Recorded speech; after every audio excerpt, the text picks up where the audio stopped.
Bismillahirrahmanirrahim. Assalamualaikum warahmatullahi wabarakatuh.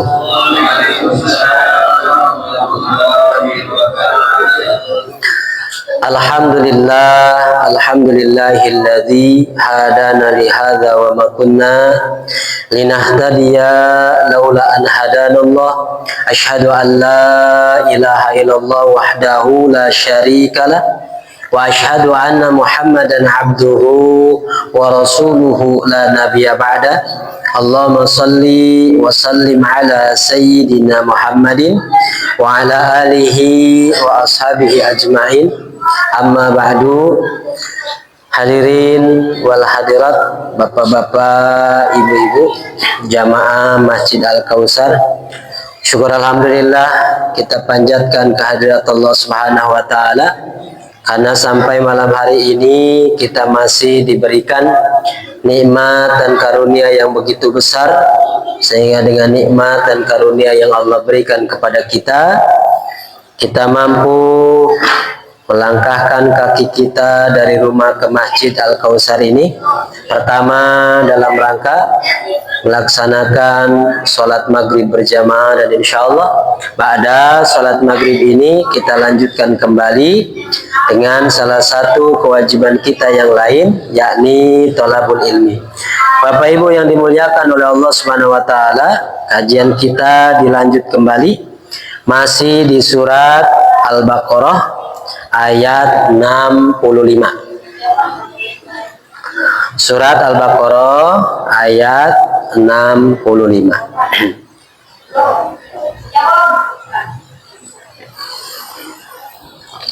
A'udzu billahi minasy syaithanir rajim. Bismillahirrahmanirrahim.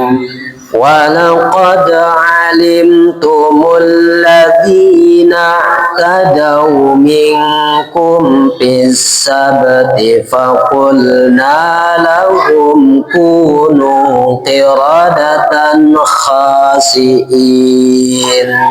faja'alnaha nakalan lima baina yadayha wa ma khalfaha wa mau'izatan lil muttaqin. Wa idh qala Musa liqaumihi inna Allaha ya'murukum an tadhbahu baqarah. Qalu atattakhiduna huzwa. Qala a'udzu billahi an akuna minal jahilin. Qalu ud'u lana rabbaka yubayyin lana ma hi. Qala innahu yaqulu innaha baqaratun la faridun wa la bikr awadum baina dzalika faf'alu ma tu'marun. Sadaqallahul azim. Baik Bapak Ibu, kita tambah tadarus malam ini, yakni 4 ayat. Pada pertemuan yang lalu kita sudah membahas tentang Bani Israel, di mana mereka telah berjanji akan tunduk patuh kepada peraturan Allah Subhanahu wa taala, di mana itu merupakan janji mereka. Bahkan di ayat sebelumnya, ketika Allah Subhanahu wa taala mengambil janji mereka yang sudah diteguhkan, Sampai-sampai Allah Subhanahu wa taala seakan-akan mengangkat gunung Tur di atas kepala mereka. Jadi maksudnya apa? Kalau mereka tidak mau berpegang teguh kepada apa yang Allah perintahkan di dalam Taurat, maka gunung tersebut akan ditimpakan kepada mereka. Maksudnya apa? Siapa yang tidak mau mengikuti jalan Allah yang telah disampaikan oleh Nabi dan Rasul kepada mereka, maka Allah akan mengazab kaum tersebut. Nah, itu kemudian diambillah janji tersebut. Tapi kemudian kata Allah Subhanahu wa taala, "Summa tawallaitum min ba'di dzalik." Justru setelah perjanjian yang sudah diteguhkan itu, mereka diambil oleh Allah Subhanahu wa taala, kemudian berjalannya waktu, justru mereka berpaling dari jalan Allah Subhanahu wa taala. Nah, ini menunjukkan, kemarin sudah kita bahas, manusia itu kalau jauh dari Nabi dan Rasul, jauh dari pembimbingnya, maka manusia itu akan kehilangan arah, Bapak Ibu. Sehingga kebanyakan dari mereka kalau sudah kehilangan arah, arahnya ini maksudnya apa sih? Ya, Al-Quran, kalau kita kan arahnya. Kemudian kalau orang-orang dulu ada Taurat, ada Injil. Kalau sudah mereka jauh daripada pegangan tersebut, maka kemudian mereka akan menyimpang dari jalan yang benar. Nah, maka kata Allah, "Falaula fadlullahi 'alaikum wa rahmatuhu lakuntum minal khasirin." Sekiranya kata Allah bukan karena karunia dan juga rahmat dari Allah Subhanahu wa taala kepada mereka, niscaya mereka akan menjadi orang-orang yang rugi. Nah, Bapak Ibu, kita ini hidup, yang namanya manusia itu kadang tidak lepas dari hilaf, dari salah, lupa, itu manusia. Maka biasanya karena sifat kita ini kadang salah, kadang lupa, dan itu banyak ya begitu ya. Maka kalau mau kita selamat di dunia ini, maka jangan apa Pak? Jangan malas-malas untuk selalu mengkaji jalan hidupnya, yakni Al-Quran. Nah, kalau kita ini jauh dari Al-Quran, Bapak Ibu, ya, apalagi di zaman sekarang ini serba digitalisasi gitu kan, pemikiran-pemikiran bebas. Kalau kita ini jauh dari Al-Quran, apalagi tidak pernah mengkaji Al-Quran nih, ngaji enggak, apa enggak gitu kan, ya itu tidak menutup kemungkinan kadangkala hidup kita ini akan tergerus, terbawa suasana, terbawa penyimpangan dan lain sebagainya. Nah, inilah kata Allah, ketika Allah mengingatkan kemudian kita mau menerima, mau kembali kepada jalan Allah, maka kesalahan-kesalahan kita itu bisa diperbaiki.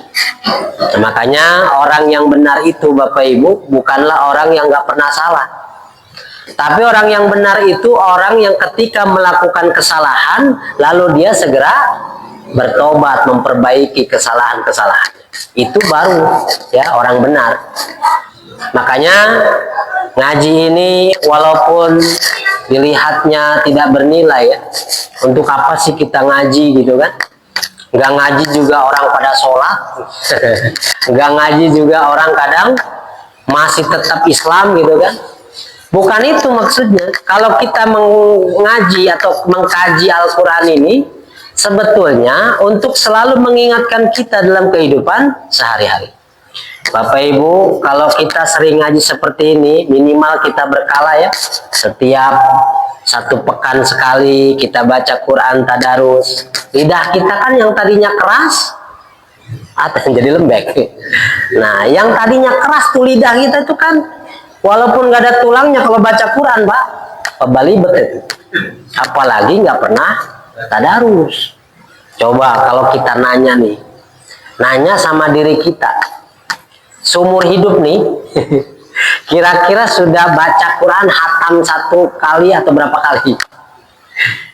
Pernahkah kita itu memang dirutinkan 1 bulan hatam gitu kan? Atau dah nggak 1 bulan, 2 bulan dah. Oh 2 bulan kecepatan, 3 bulan deh, 3 bulan. Atau minimal 1 semester deh, 6 bulan, setahun. Wah, minta setahun lagi. Nah kalau kita ditanya diri kita ini 1 tahun 50 apa Pak? 52 minggu ya? Apa berapa? 1 tahun 360 hari. Pernahkah kita itu bisa selesai membaca saja nih Al-Quran? Nah, ternyata kalau kita jujur, waduh, boro-boro 1 tahun, Ramadan ke Ramadan dihenti kadang. Nah, Bapak Ibu, sehingga apa? Kita ini umurnya sudah tua, bertambah, tapi bahasanya kita punya pengalaman membaca Quran itu bisa dihitung dengan jari. Berapa kali kita itu pernah hafal. Sehingga kalimat-kalimat dia dalam Al-Quran saja kadang-kala kita susah mengucapkan tuh. Tapi kalau seringnya tadarus, ya, walaupun terbata-bata awalnya lama-lama lancar. Kalau sudah lancar, kita baca Quran itu nggak asing lagi. Oh, mau Quran surat yang keberapa, kita pernah baca itu. Pernah berpengalaman baca itu. Tapi ada orang yang kadang-kala 1 juz saja kadang seumur hidup enggak tuh. Akhirnya apa?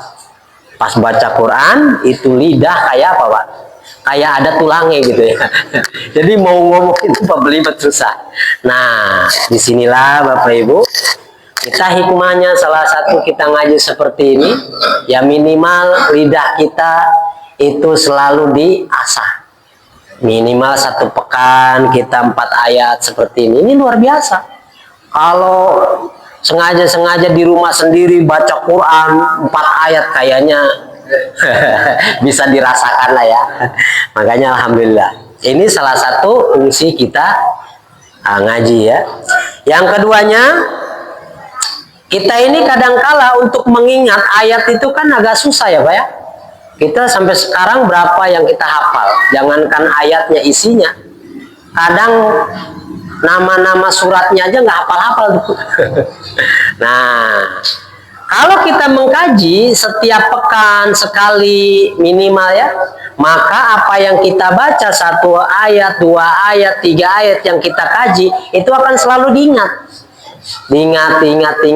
sehingga dalam hidup ini kita selalu tuh diwarnai oleh Al-Quran. Kalau kita mau berbuat maksiat, ingat tuh kajiannya, nggak jadi. Kalau kita ingin melakukan kezoliman, ingat sama ngaji kita, nggak jadi. Kalau kita mau berbuat curang, ingat ngaji kita, nggak jadi. Itulah salah satu tadzkir, peringatan bagi kita. Makanya Al-Quran kalau nggak pernah dibaca, nggak pernah dikaji, ya walaupun kita ini KTP-nya nggak berubah Pak Islam, bahkan sampai mati Islam, tapi kualitas keislaman kita kadang tidak bisa diharapkan. Kenapa? Karena yang namanya iman itu seperti tanaman Pak. Apalagi sekarang musim kemarau nih ya, aneh ya Pak ya. Desember katanya, Oktober katanya kemarau gitu. Nah, kayak tanaman, kalau musim panas kurang air, kurang siram, maka dia akan layu.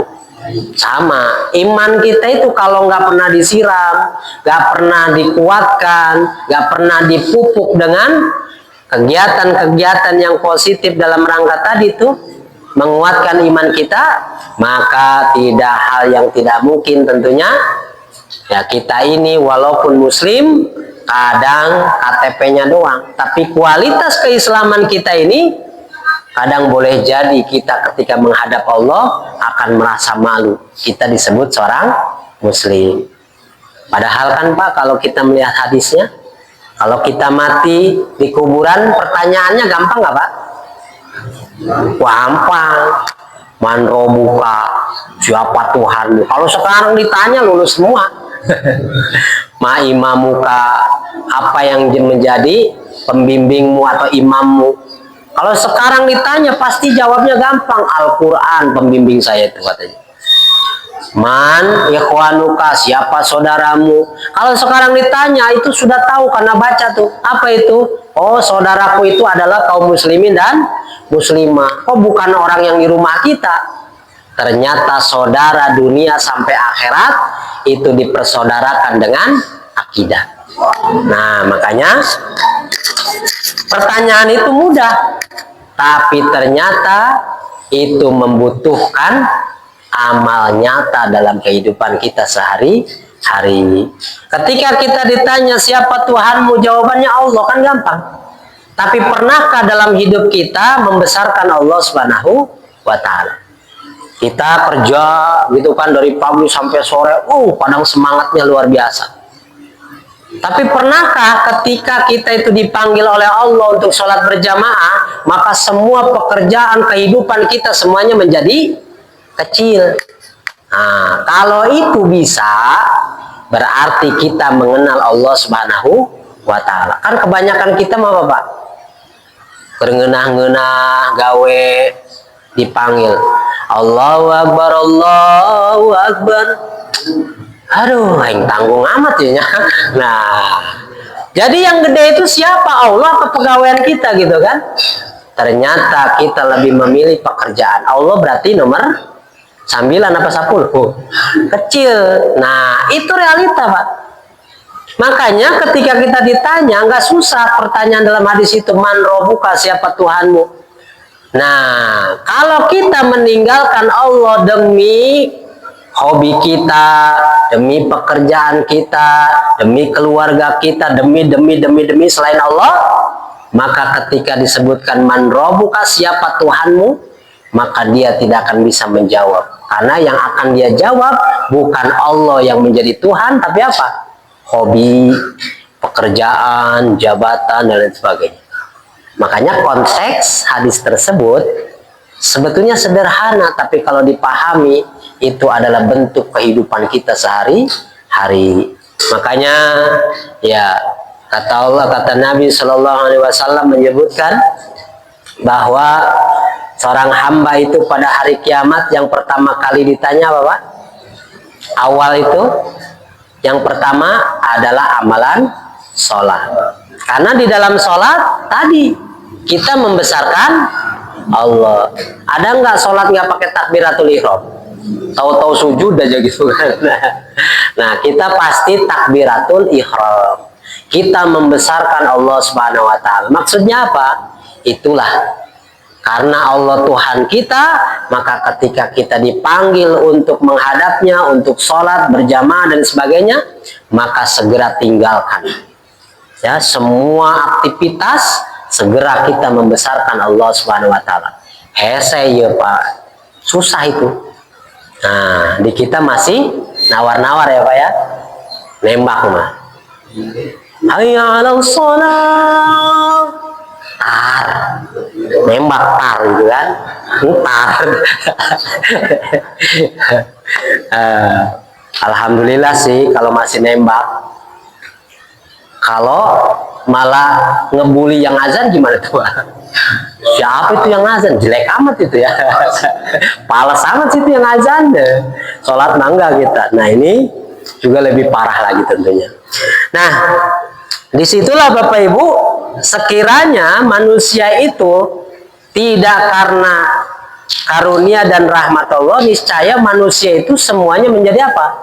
Orang yang rugi. Tapi kemudian ada orang yang diingatkan, kemudian dia mau kembali ke jalan Allah. Nah mudah-mudahan kita masuk ke dalamnya Pak.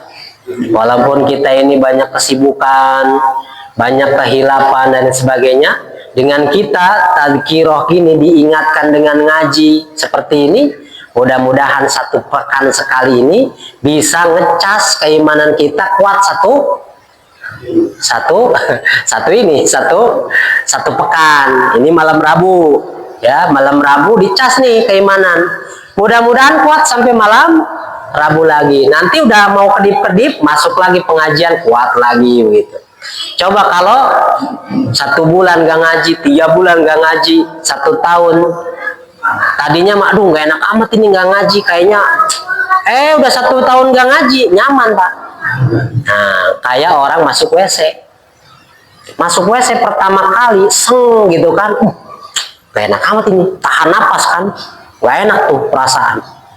1 menit duduk di WC, 2 menit, 3 menit, 5 menit nyanyi.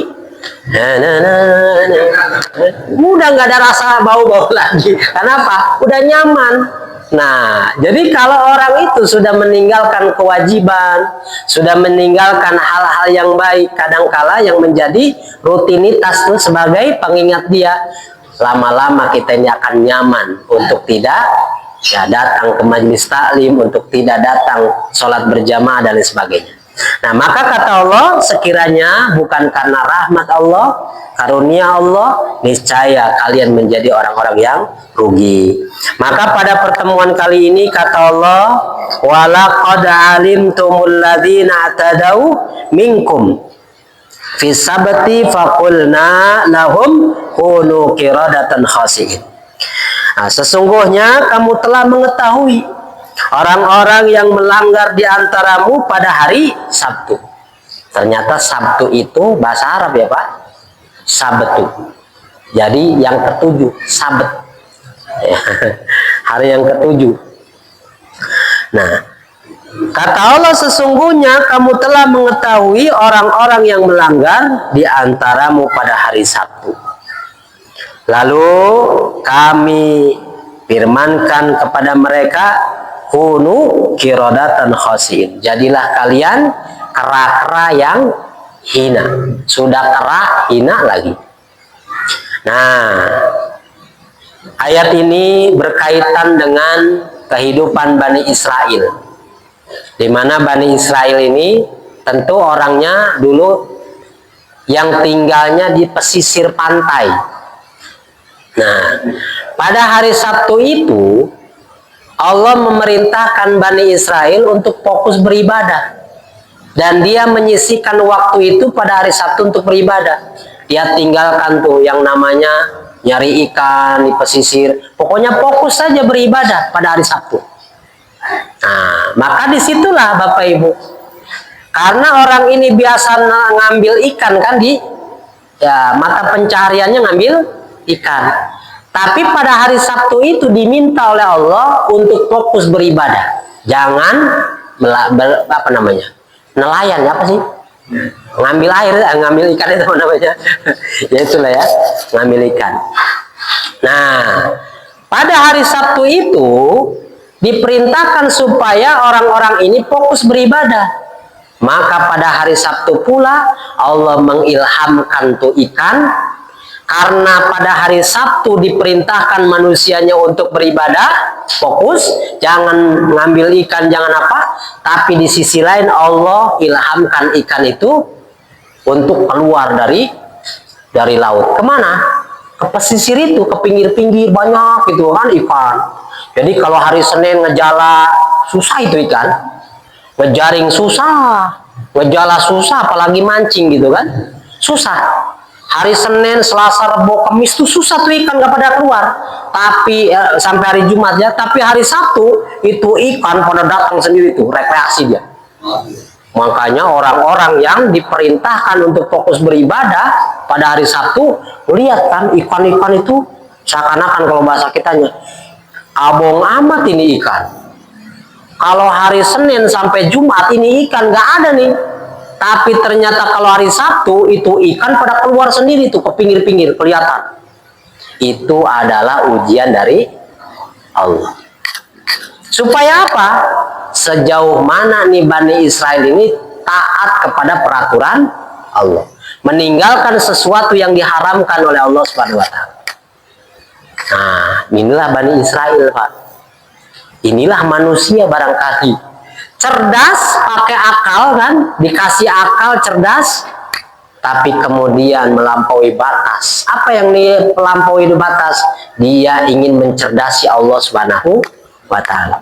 Oh, Allah perintahkan hari Sabtu fokus beribadah, tidak boleh ngambil ikan. Benar tuh. Kata sandinya tidak boleh ngambil ikan. Maka ini laut nih Pak, ini pantainya digali tuh. Digali tuh, pantainya digali terus gitu kan. Bikin empang ke sana. Digali hari apa? Sebelum hari Sabtu digali. Nah, hari Jumat barulah dipasang jaring, dipasang bubu, tahu bubu? Jadi bubu itu kayak gini nih. Jadi ikan itu kalau hari Sabtu rekreasi Pak, ngeledek gitu. Hai gitu kan. Waduh, mau diambil nggak boleh kan? Nggak diambil, ngeledek kan itu. Akhirnya dikasih bubu. Maka hari Sabtu orang itu nggak datang ke pantai, nggak ngambil ikan. Maka ikan pada datang, masukkan rekreasi ke sini. Masuk bubu, ternyata masuknya bisa tuh ke bubu kan, keluar nggak bisa. Maka hari Sabtu nggak ada yang ngambil ikan. Hari Minggu di bubunya, jaringnya semua diambil. Nah, apa yang terjadi Bapak Ibu? Sebetulnya secara kasat mata ini orang bener kan, tidak ngambil ikan hari Sabtu, tapi pada hakikatnya dia itu melampaui batas, ingin apa? Minterin peraturan Allah. Hari Sabtu teduna, tapi nges pinternya nak. Arasup saya kejero, ikan hari Minggu diambil. Nah, itulah kebanyakan sifat manusia Pak. Yang hampir-hampir mirip kayak gini bagaimana Pak? Kayak orang kita, siapa yang sudah punya harta, misalkan punya nisabnya berapa, 85 gram emas. Kalau sudah kurang lebih 85 gram emas, kemudian harta ini disimpan dalam 1 tahun, 1 haul, tidak dipakai, maka wajib dikeluarkan zakatnya 2,5% dari emas yang kita miliki. Kita punya emas 100 gram Pak, berarti sudah melampaui batas nisab, itu wajib zakat namanya.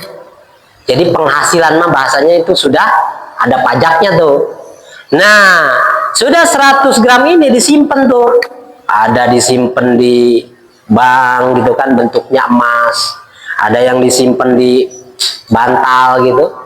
1 tahun ini simpenan ini nggak terpakai, maka wajib mengeluarkan 2,5%. Siapa yang tidak mau mengeluarkan 2,5%, maka rukun Islamnya kurang 1, itu masalahnya. Dan Allah tidak perintahkan itu kecuali orang yang sudah punya harta sebesar itu. Tapi kalau misalkan di bawah itu, Allah tidak perintahkan untuk zakat wajib, tapi hanya dianjurkan untuk bersedekah. Nah, kalau dikiaskan dengan Bani Israel ini, ngakal-ngakalin peraturan Allah, bisa Pak. Tanggal 1 Januari beli emas 100 gram. Taruh kan? Wah, lumayan. Pak, jangan lupa ya, ini 100 gram 2,5%-nya harus dikeluarkan nanti tanggal 1 Januari tahun besok.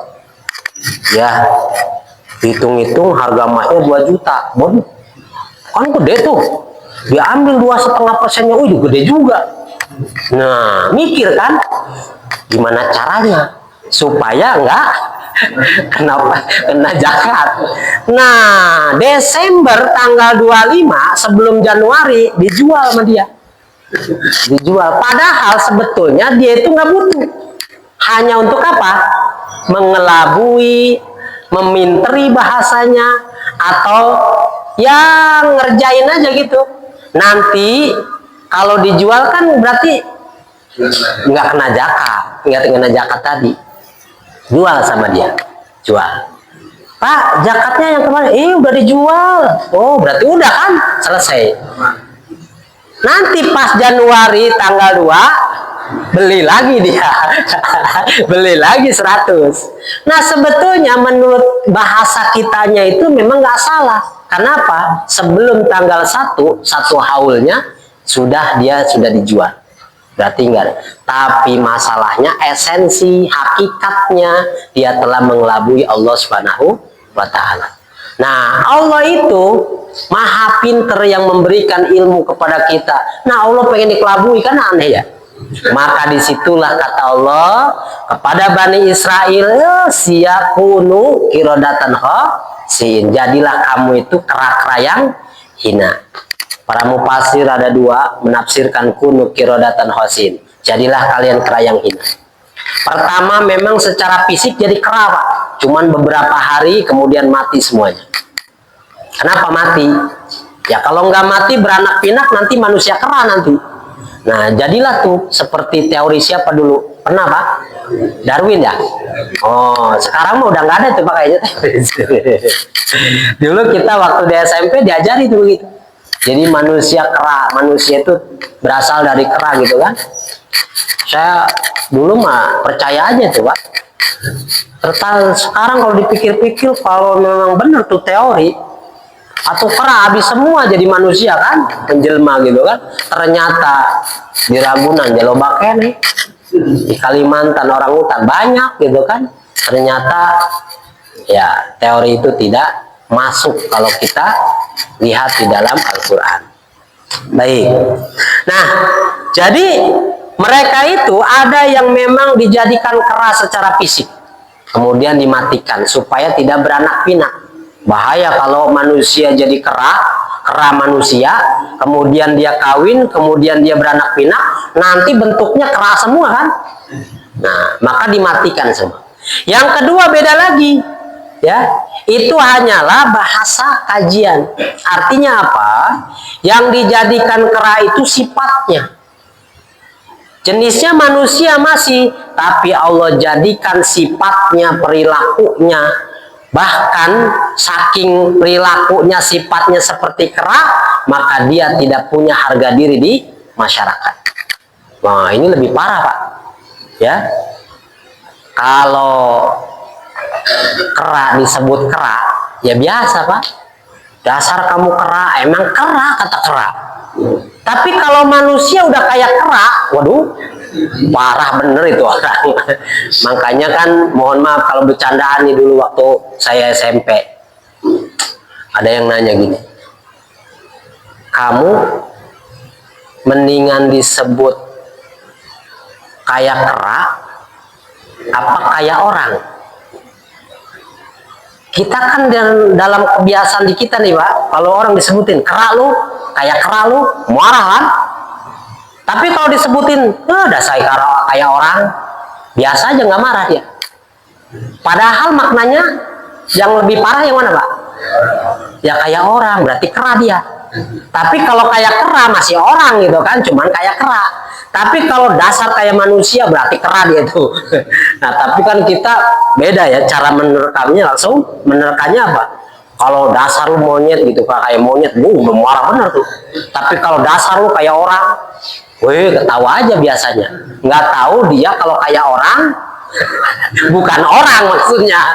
Tapi kalau kayak kera tadi ya, sebetulnya bukan kera, itu orang gitu kan. Nah, jadi disinilah. Jadi ada dua nih, bisa kita ambil pelajarannya. Kalau misalkan mereka itu dijadikan kera secara fisik, itu Allah Maha Kuasa. Allah mudah melakukan segala sesuatu. Tidak ada yang tidak mungkin di mata Allah Subhanahu wa Ta'ala. Nah, kalau Allah juga menjadikan, ya, dalam hal ini adalah sifatnya saja yang kayak kera, ini pun adalah hukuman yang paling apa? Yang paling menghinakan.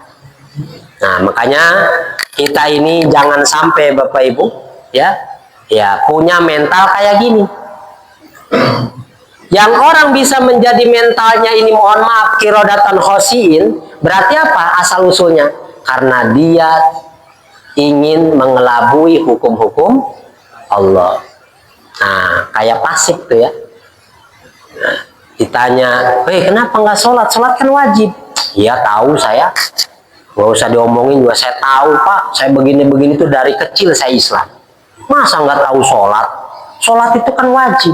Loh, kenapa nggak sholat? Nah, ini urusan saya. Nah itu dia.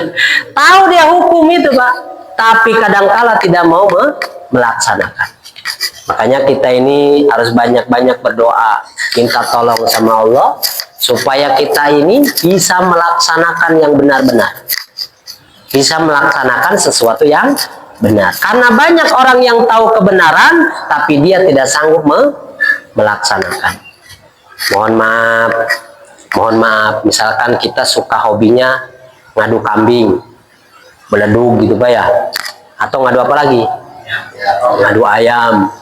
Untung nggak ngadu orang Pak, lebih parah kalau ngadu orang ya. Ngadu ayam aja udah zolim sama ayam gitu kan, nggak punya peri keayaman.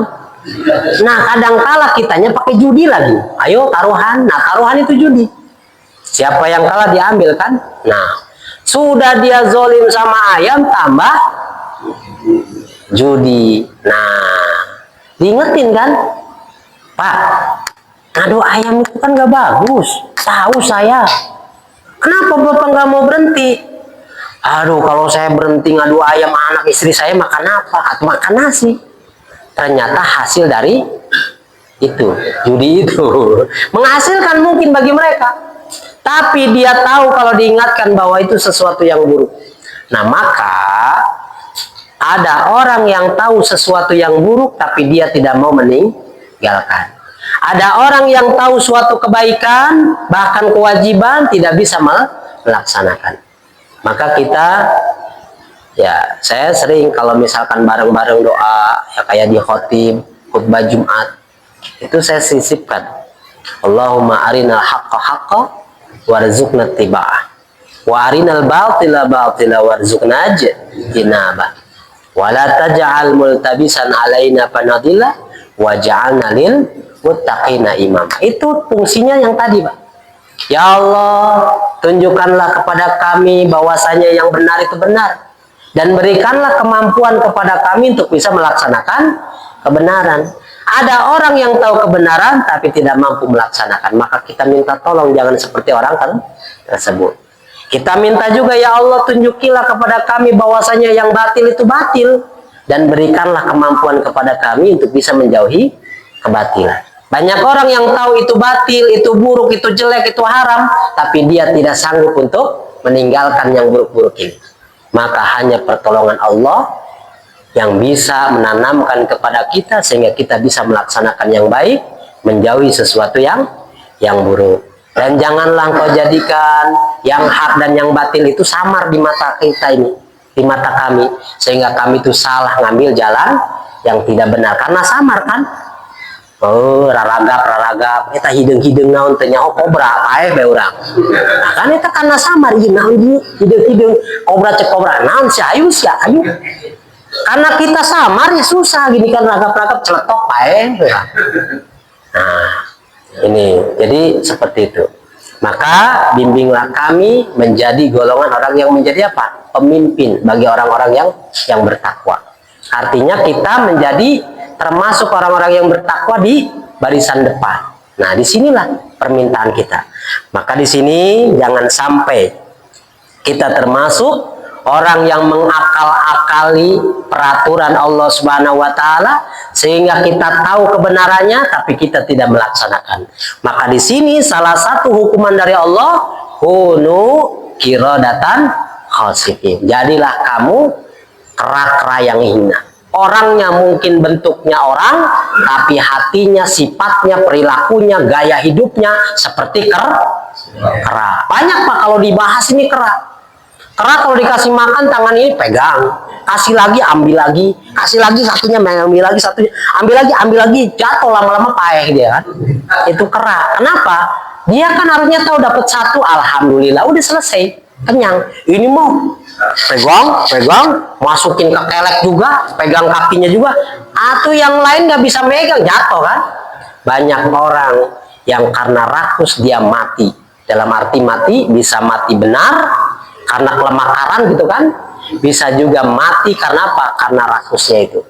Maka disinilah kita mudah-mudahan dijauhkan tuh dari sifat-sifat orang yang ya tidak mau melaksanakan perintah Allah, yang kemudian Allah turunkan hukuman berupa menjadi seperti monyet. Mohon maaf ya.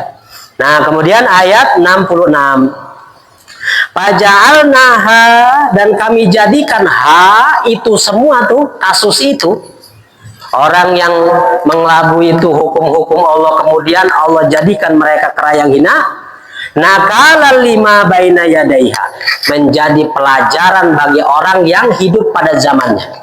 Jadi orang itu bisa melihat tuh Pak, azab Allah itu bisa melihat pada zaman itu.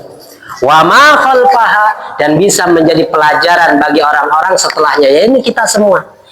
Kita pun kalau boleh jadi melakukan hal yang sama yang dilakukan Bani Israel ini, boleh jadi Allah jadikan kita seperti ini pula.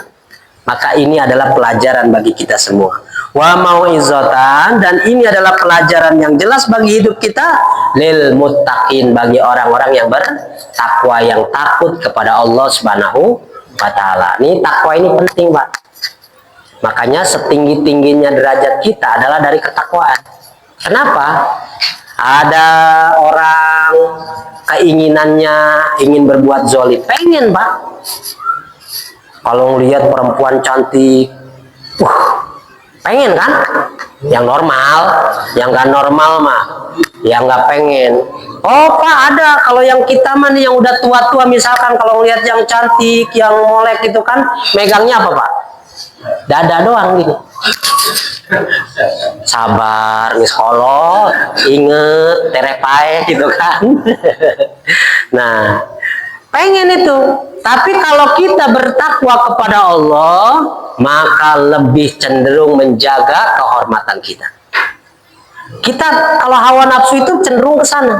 Tapi kalau kita, iman kita, takwa kita kepada Allah, maka menjaga kemuliaan kita. Udah sabar.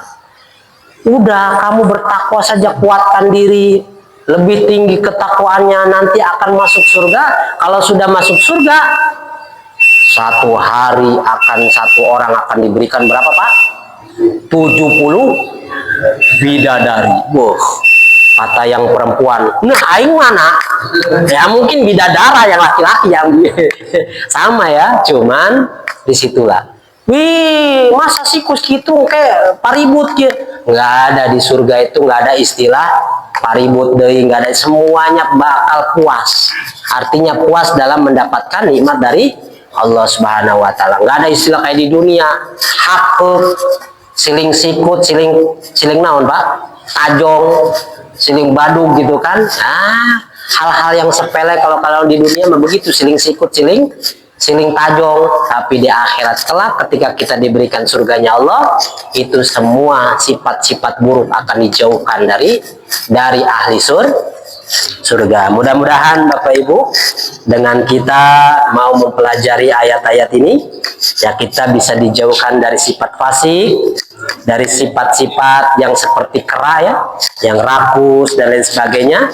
Dan ini adalah pelajaran bagi orang-orang yang bertakwa kepada Allah Subhanahu wa taala.